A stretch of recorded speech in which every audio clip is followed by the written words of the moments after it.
il y a quelque chose de très grave que nous vivons au quotidien. Comment vous voulez que des enfants de ce pays soient normaux? Dites-moi, comment vous voulez que les enfants de ce pays soient normaux lorsque, en sortant même de leur maison, ils voient comment les gens raquettent 500 000 francs au vu au-dessus de tout le monde, la gendarmerie, la police, et ils matraquent tout ce qu'ils ne veulent pas se conformer. Ils donnent ils commencent à donner des coups de poing, des coups de matraque et tout le reste. Comment vous voulez qu'on puisse respecter le Cameroun quand on voit ces images où l'enfant, il sort, il voit directement à côté de sa maison un débit de boisson. Il voit, on vend l'alcool, on vend la drogue et tout ce qu'on veut.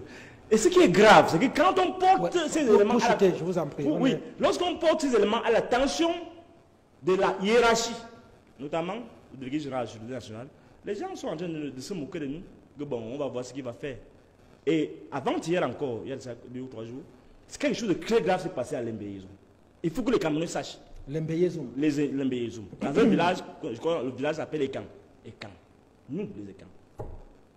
Où des policiers venant du nord-ouest, ils ont été affectés là-bas récemment, il y a de ça un mois, qui sont là, ils boivent seulement des kitoko et tout ça, et ils ont tabassé copieusement 2 citoyens qui étaient de passage.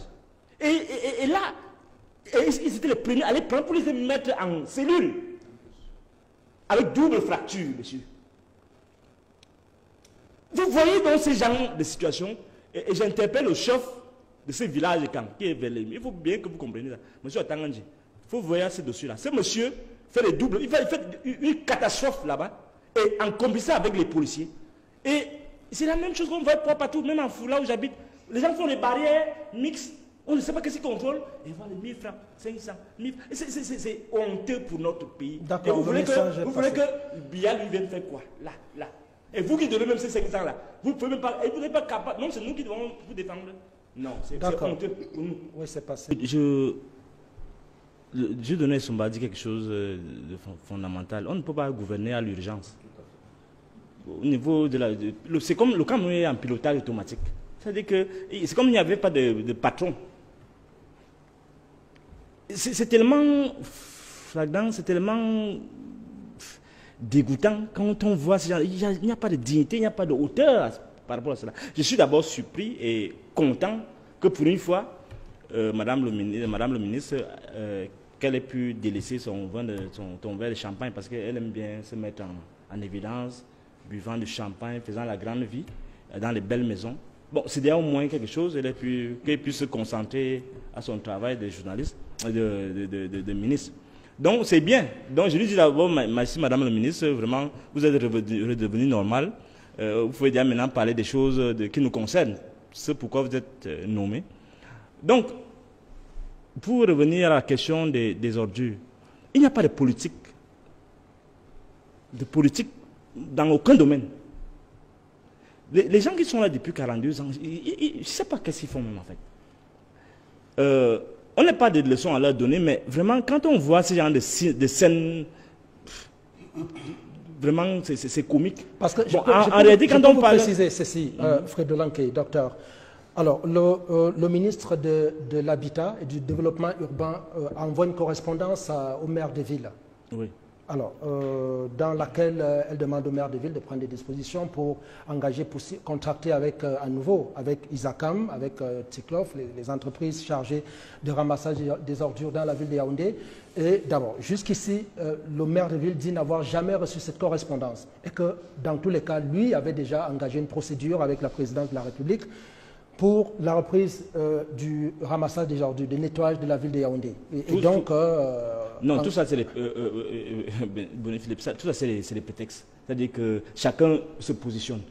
La question la question véritable à se poser, c'est quelles sont les compétences des uns et des autres. Absolument. Est-ce que tel a la responsabilité de... Parce que là, on ne parle pas du ministre de la décentralisation. Il y a toutes ces affaires-là qui ne sont pas évoquées. Et il y a aussi un autre pan de la chose, c'est qu'il y a parfois, j'entends des choses par rapport aux sociétés qui auraient été créées, je ne sais pas où c'est créé, ou bien recrutées par le maire de la ville.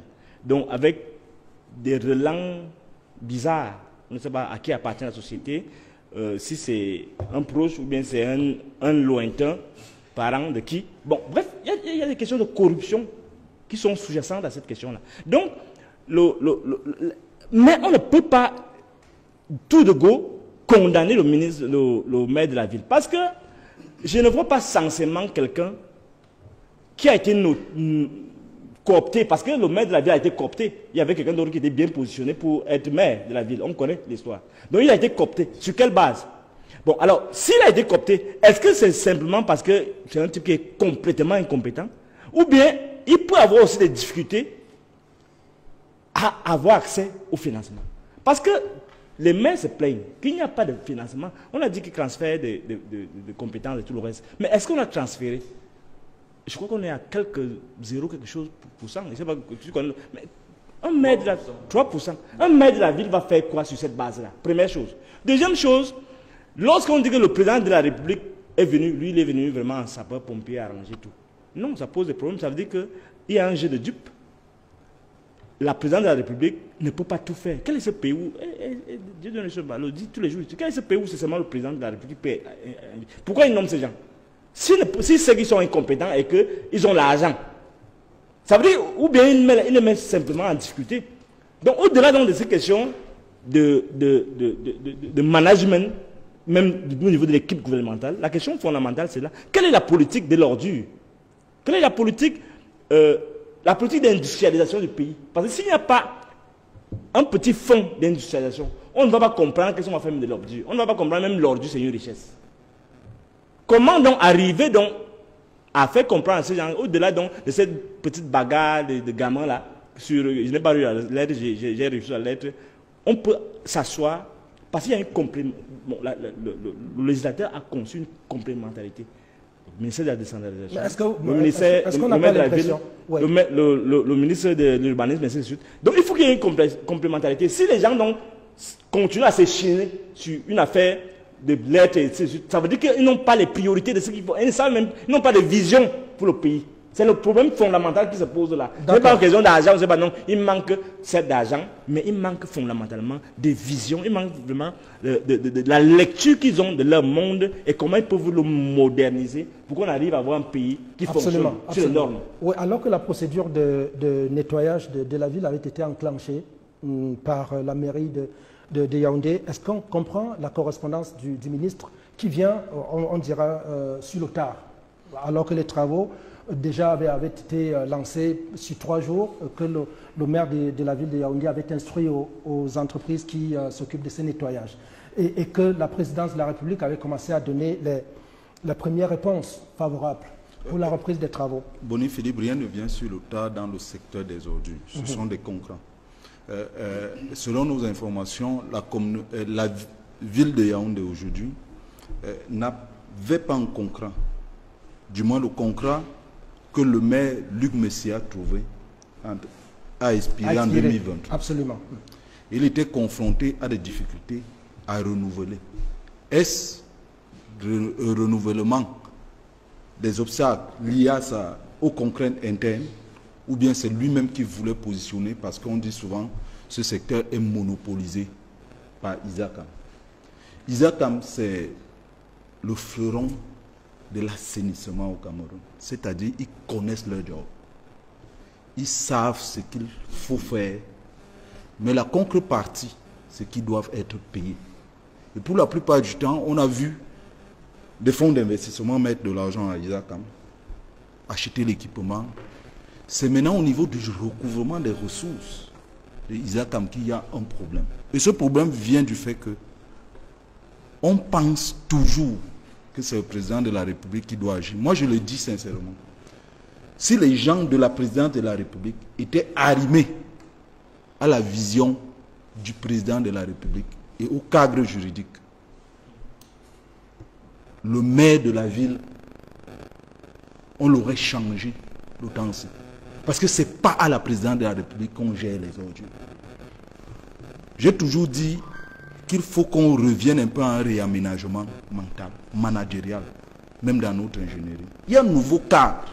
Le président de la République, contrairement à ceux qui l'encensent dans le cadre des super pouvoirs, il n'a plus de pouvoir au Cameroun. Le prochain président qui arrive doit le savoir. Ou bien la réélection même à venir de Paul Biya. Moi, je ne veux pas qu'il soit candidat, je le dis chaque fois. Donc je dis, le troisième président de la République doit savoir que le cadre de 2019 avec le code général de la décentralisation interdit que pour les ordures, on remonte voir l'exécutif. Mais qu'est-ce que le maire de ville fait lorsqu'il n'a pas les moyens? Le maire de ville a engagé un corps à corps avec les 7 maires de Yaoundé. Il a engagé un corps à corps. Alors que c'est un travail de coopération et complémentaire dans la chaîne. Pourquoi? Parce que les ordures ne se gèrent pas. Je prends un quartier excentré au bout de la ville. Prenons Mendon, gendarmerie, où il y a le dernier bac de Isakam devant la maison du sous-préfet de Yaoundé 6e. Comment se fait-il qu'on vient porter les ordures là, à cet endroit, pour emmener en Kolfoulou? On quitte Yaoundé 6, on traverse Yaoundé 3, on traverse Yaoundé 1er, on traverse même souvent aussi Yaoundé 2 par les raccourcis qui veulent, et Yaoundé 5 pour aller en Kolfoulou sur la route de Soie. Docteur, ça veut dire quoi? Qui doit produire les financements pour le ramassage des ordures? L'ordure se produit. Pourquoi? Parce qu'il y a ce qu'on appelle la taxe du développement. Ils sont dans le flou. La taxe du développement signifie que si vous produisez les ordures, moi je l'ai dit, les indices de la production des ordures au Cameroun clenchent avec tout ce que les populistes nous disent au Cameroun. Si vous n'avez pas l'argent, vous ne produisez pas les ordures. Donc les gens mangent. Les gens ont les moyens d'aller faire des choses et leurs déchets. Parce que l'ordure, on n'a pas le temps de rentrer sur l'étymologie des mots, mais l'ordure est le fait que tu as produit quelque chose et tu as réservé ce qui est positif pour toi, tu as consommé, et l'autre qui est négatif, tu mets à la disposition. Mais est-ce que le citoyen participe donc au financement du ramassage de l'ordure? C'est ça la question principale. Allez dans nos immeubles. Vous allez voir qu'il y a un type de Isakam qui s'est créé dans nos quartiers. Des jeunes enfants qui passent d'immeuble à immeuble collecter ces ordures. Il y a des gens qui ont des tricycles aujourd'hui qui collectent ces ordures à usage personnel. Si une ville comme Yaoundé consomme 16 milliards par an pour les ordures, c'est un problème pour nous les citoyens. Ce n'est même pas le problème du maire. Comment se fait-il qu'on produit des ordures et on ne demande pas à rentabiliser ces ordures, rentrer dans la logique du recyclage? Parce que le docteur qui a parlé d'industrialisation, le groupe Isakam a 2 compartiments. Le compartiment industriel de Isakam fait moins de problèmes. C'est CK. Là-bas, il y a moins de problèmes parce que les déchets industriels, ils signent des contrats avec des entreprises, ils le font plus ou moins à leur niveau, on peut questionner après, mais on ne ressent pas trop cette pression. Or, l'ordure produit par le ménage, c'est celui-là. Or, nous-mêmes, nous valorisons les ordures d'ailleurs. Donc là, vous appelez carrément la participation du citoyen. C'est une cogestion. Oui, d'accord. Oui, c'est pourquoi je dis, si un dossier normalement sur les ordures arrive à la présidence de la République, si des gens sont là-bas et qui suivent la vision au moins structurelle du chef de l'État, ils convoquent un conseil municipal extraordinaire à Yaoundé. On déboute le maire, ça veut dire qu'il est incapable de comprendre la vision de l'État. Ce n'est plus la vision de Paul Biya, c'est la vision de l'État. Mais qui impulse cette politique, le gouvernement ou la mairie? Non, la mairie, dans le cadre de la décentralisation aujourd'hui. Dans le cadre... Qui n'est pas effective. Non, elle est effective. Pourquoi Mais ça, j'ai fait le fond. Non, monsieur, je refuse le populisme dans la décentralisation. Parce que la décentralisation est très technique. Non, laissons le bavardage du technique. Non, laissez-moi. L'argent. La décentralisation, c'est l'argent. Laissez-moi. Ou bien je mens. Laissez-moi parler. Laissez-moi parler. Vous dites l'argent. L'argent est collecté au niveau des taxes d'hygiène. On est même arrivé à un moment où on a fait des études, on s'est rendu compte que, au regard du potentiel de cet argent, ce qui entre dans les mairies ou bien les caisses municipales, il y a un décalage et il y a une distraction de ces fonds. C'est qu'on est arrivé à la réforme, que cet argent sera centralisé par la direction générale des impôts et reversé. Il y a de l'argent. D'accord. Arrêtons de dire que la décentralisation n'a pas d'argent. C'est un problème de mentalité et qu'on active tous les leviers. Non, il faut évacuer l'histoire de rareté de ressources. Oui. Il y a une question claire d'incompétence. Je prends un exemple dans un pays où je travaille, où je suis consultant international pour l'État ivoirien. Vous avez une commune dans laquelle on a des villas comme Angré. Vous avez Angré aujourd'hui, lui connaît très bien la Côte d'Ivoire. On est à 13e tranche. 13e tranche à Angré. Les Ivoiriens nous regardent. Angré qui est un quartier. Qui est un quartier. Un quartier très, très ouvert. Oui. On est en train de créer 13e tranche. Mais là, déjà, pendant qu'on le fait, les routes ont 10 mètres dans le quartier. C'est-à-dire, les routes, c'est 10 mètres. Et des gens sont là pour veiller à ce que personne ne puisse aller moins de 10 mètres. Et c'est encore la brousse. Parce que c'est 11e tranche, je suis là, qui aujourd'hui est encore déjà la ville, alors qu'il y a 3 ans, ce n'était pas la ville. On est venu mettre dessus là. Donc après, là, tu as au moins 7 km après. Déjà, tout est calibré. Tous les nouveaux quartiers sont calibrés. À Yaoundé, aujourd'hui, ici, où je suis en train de parler, vous sortez, que ce soit sur Yaoundé Est, Yaoundé Ouest, Nord, il n'y a aucun quartier dans lequel personne, on envisage qu'elle s'appelle pompier, passeront ici un jour s'il y a un incendie. Ça n'a pas besoin de ressources. La faute à qui? La faute à ceux qui gouvernent. C'est clair. On doit faire le plan de la ville, le plan de développement des quartiers, doit déjà calibrer comment est-ce que les routes et les voies vont être. Et ceux qui gouvernent doivent veiller à ce que personne ne puisse aller au-delà de ces limites. Ils ne doivent pas venir seulement lorsqu'on fait des petites constructions, demander permis. Non, ils doivent veiller à ce que, ici, sont le plan de la ville, voilà comment on a calibré. Il y aura ici une route de 8 mètres, 12 mètres, ainsi de suite. Veille, même quand ça bouge, et on veille. C'est comme ça qu'on a finalement des quartiers normaux. Même Odia, qui est très envié, n'est pas un quartier normal, si on peut parler à ce terme. Pourtant, on a vu Odia se développer. On a vu tous les petits quartiers qu'il y a à Odia, dans la zone d'Odia, c'est-à-dire que Borne 11 ou je ne sais pas combien encore, Minkan, tout ça, là, on a vu ça se développer. Mais personne n'a pensé qu'il fallait, ne serait-ce, c'est une question de pensée, ça a besoin de ressources. Donc, c'est une question l'urbanisation de la ville. Une question simplement d'incompétence. Quand bien même les gens ont des plans aujourd'hui, vous ne pouvez pas normalement obtenir des morcellements sur des titres fonciers d'1 hectare ou de 2 hectares sans avoir effectivement un plan de lotissement. Or, ce plan de lotissement prévoit des routes, ainsi de suite, et tous les services qu'on peut y avoir. Il revient aux mairies de veiller à ce que, quand on fait des constructions, les routes de 10, 12, 8 mètres sont respectées, ce qui n'est jamais fait. Vous revenez avec des routes de 8 mètres, de 10 mètres, vous trouvez que maintenant on est à 5 mètres. C'est les populations dans leur indiscipline. Mais cette discipline devait être calibrée par les autorités qui sont en place. C'est pour ça qu'elles sont incompétentes. Mais non, on a fini. C'est une parenthèse. Je voudrais dire sur les ordures. Votre plateau a le privilège d'avoir une information. Je demandais à mes partenaires de m'autoriser à le dire. D'accord. Ça fait 3 ans qu'on est sur le dossier. Je vais ici tirer un chapeau important parce qu'au-delà du fait que nous voulons que le pays change, au-delà du fait que je veux que le pays se... En attendant, il faut que le pays fonctionne. En attendant que les autres arrivent au pouvoir, il faut que ça fonctionne. Donc nous veillons aussi au quotidien dans nos actions à la fonctionnalité du pays. Et on travaille dans ce sens-là. Ça fait 3 ans que ce problème aurait dû être totalement résolu. Le Cameroun, parce qu'on parle ici des ressources, les investisseurs sont arrivés au Cameroun avec 200 milliards, 267 milliards pour la question des ordures. Vous avez la primeur de l'information. Vous parlez de quoi là? Je suis en train de vous parler des ordures pour lesquelles vous sujet sur votre table, sur votre plateau.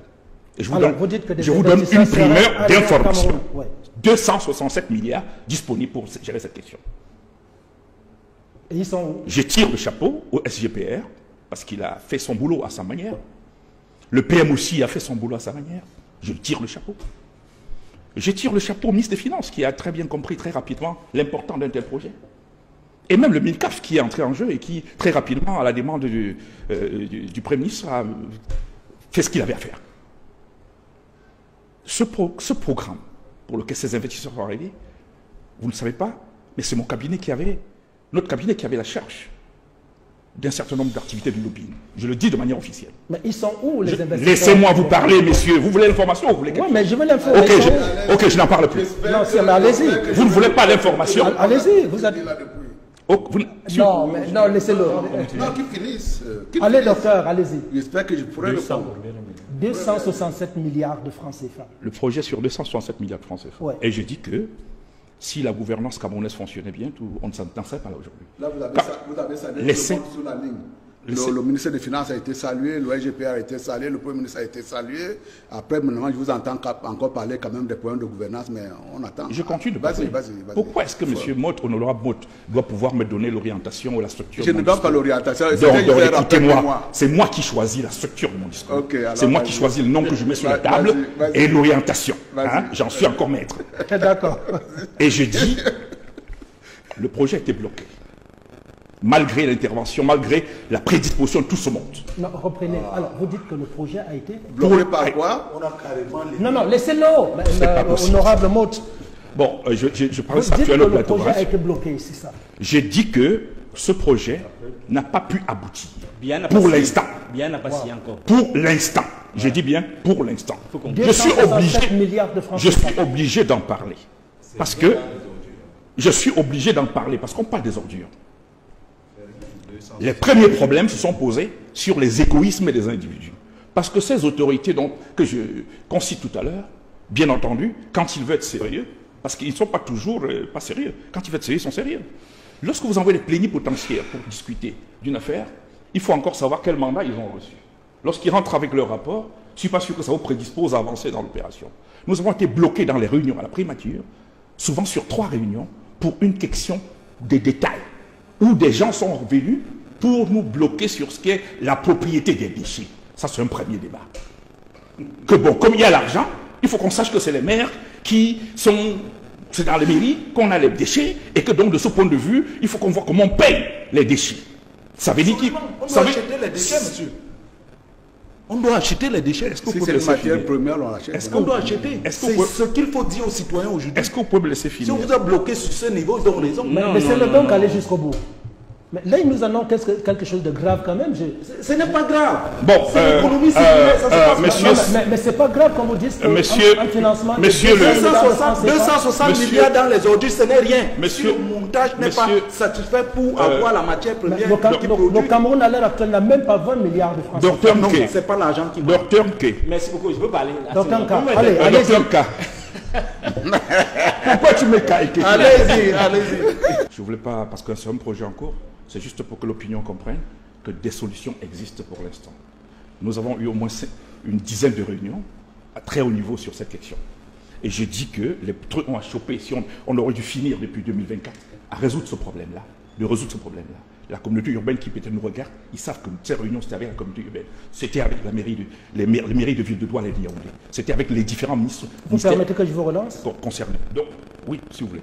Ouais, alors, si vous avez félicité le SGPR, le ministre des Finances, le ministre des Finances, le MINCAF, alors ça c'est en fait des gens... c'est les décideurs en fait. Vous avez cité là des décideurs qui devraient faire bouger les lignes si jamais un dossier était bloqué. Le Premier ministre, pour l'instant, je crois qu'il a frappé du poing sur la table et peut-être les choses vont avancer. Mais seulement, je veux dire pourquoi les choses ont été bloquées.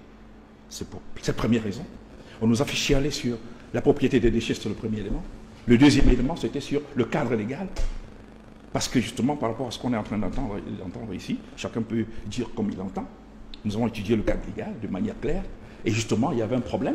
Il y a eu une suggestion officielle qui a été faite pour qu'on réaménage le cadre légal. Parce qu'il y a un conflit sur la gestion des questions de déchets, sur la loi portant la décentralisation. Il y a un petit problème qui se pose parce que la précollecte, on évoque la précollecte comme étant les communes d'arrondissement, comme étant intéressées par la précollecte.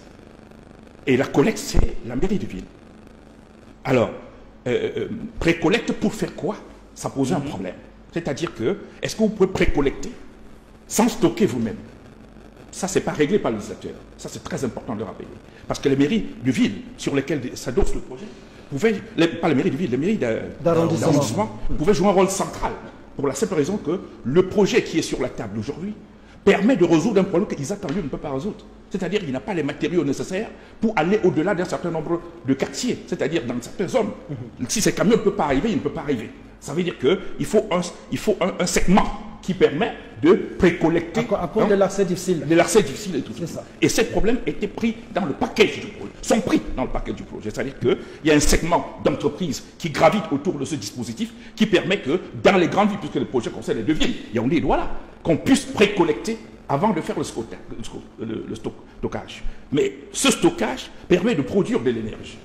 Et là encore, on arrive à un niveau où le prix de vente de l'énergie qui devait être mis à la disposition du Cameroun pour résoudre un problème urbain était en dessous de l'offre qui est aujourd'hui disponible. Tout ça a été calibré et OK.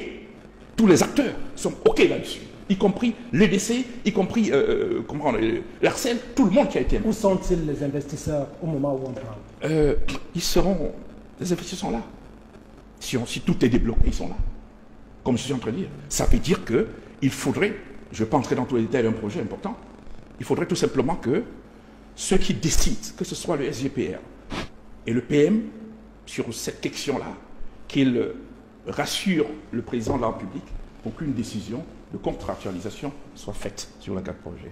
Parce que leur prédisposition a été réelle, même lorsque les blocages sont entrés en jeu. La prédisposition du PM a été réelle, mais pourquoi est-ce qu'on ne débloque pas? Puisqu'on a fait dire même dans le cadre de cette opération à M. Biya dans son discours du 31 décembre que la question de déchets sera résolue. Parce qu'effectivement, dans le pape, il y avait quelque chose pour résoudre ce problème, de manière globale, au moins pour les deux grandes villes. Parce qu'il s'agit là d'utiliser, de débarrasser d'abord la ville des déchets, aussi bien dans les zones urbaines que périurbaines, et ensuite d'offrir dans ces mêmes villes le déficit d'énergie dont on a besoin pour pouvoir au moins gérer les ménages. Ça résout 3 problèmes.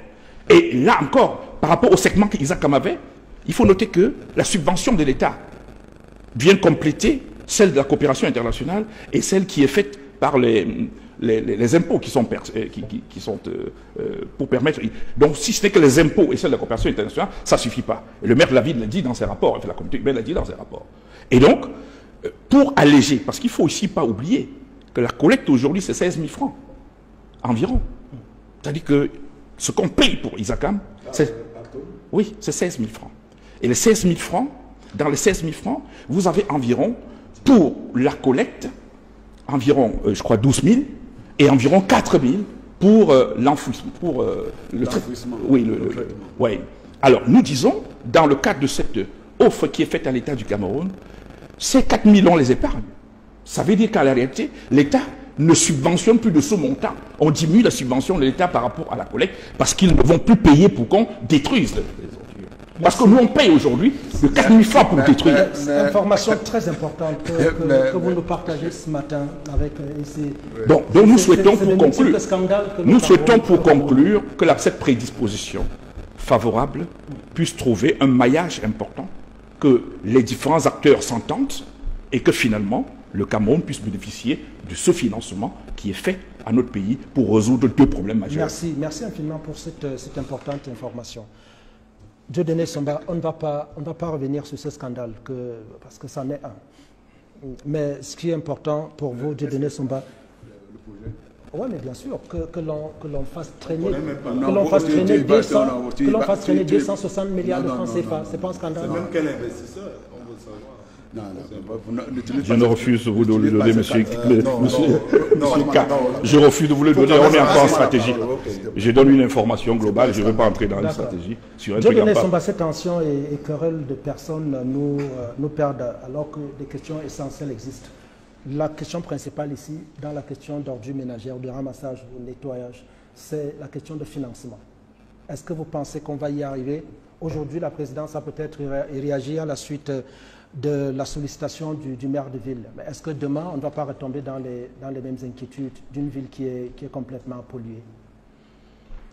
Je crois que ça va au-delà du financement, même si le financement est une dimension majeure. Voilà. La gouvernance d'un secteur se fonde sur des ratios. Quand on dit sécurité, ça veut dire qu'il y a un certain ratio de policiers par habitant. Si ce ratio n'est pas respecté, alors la sécurité ne peut pas être bien faite.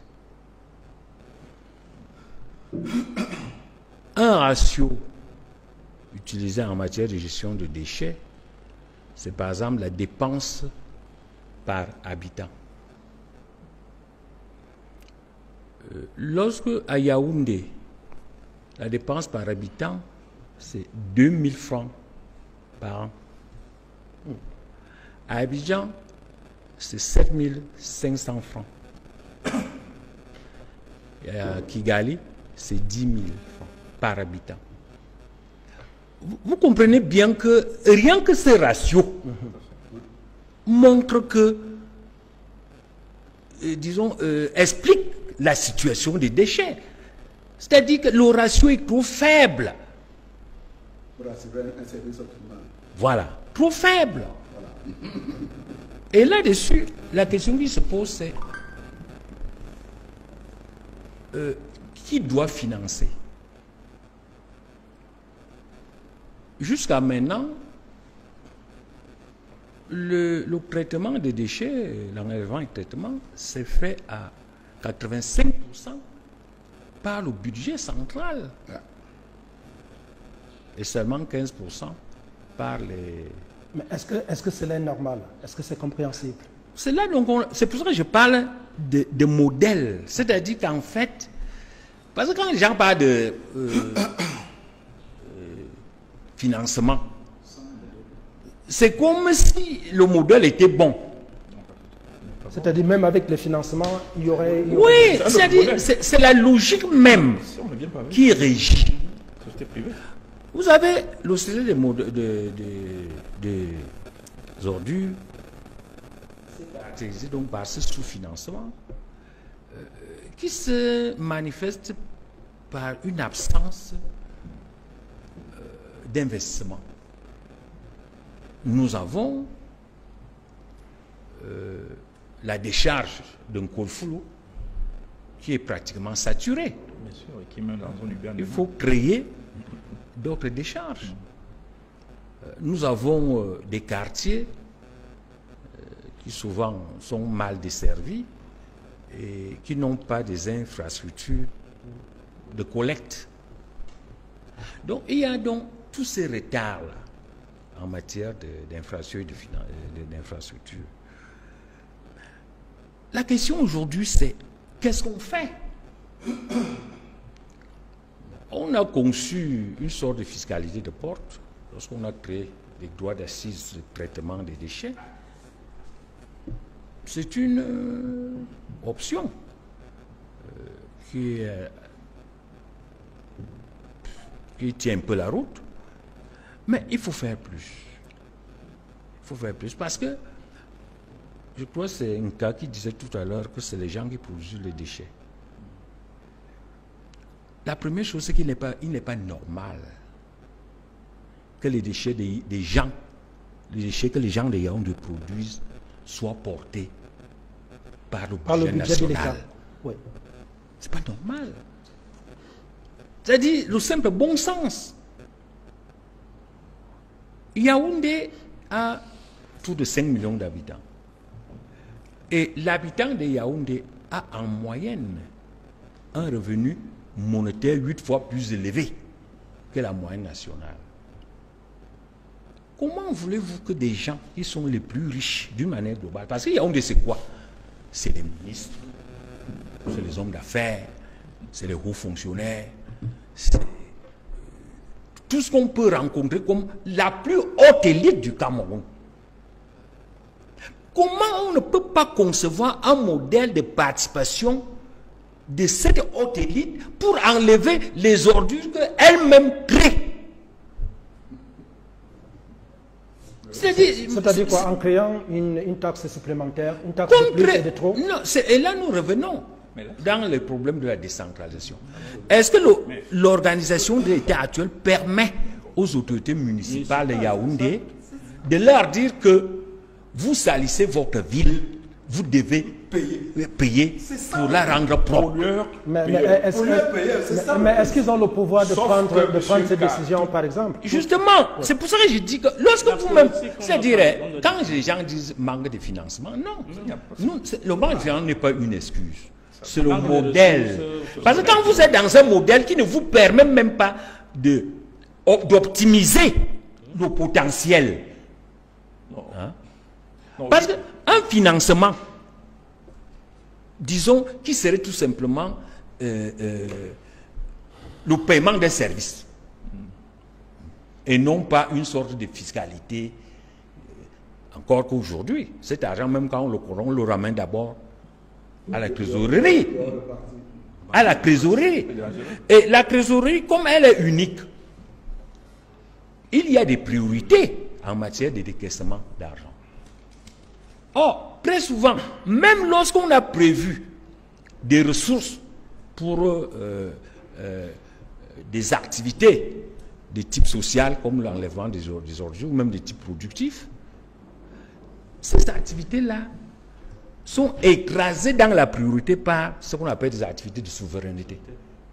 C'est-à-dire le financement de la sécurité, le financement des guerres, les dépenses, je ne sais pas moi, à la présidence, et même les voyages officiels, et même le financement des... Attendez, le financement des campagnes. C'est du marginal quand ça prend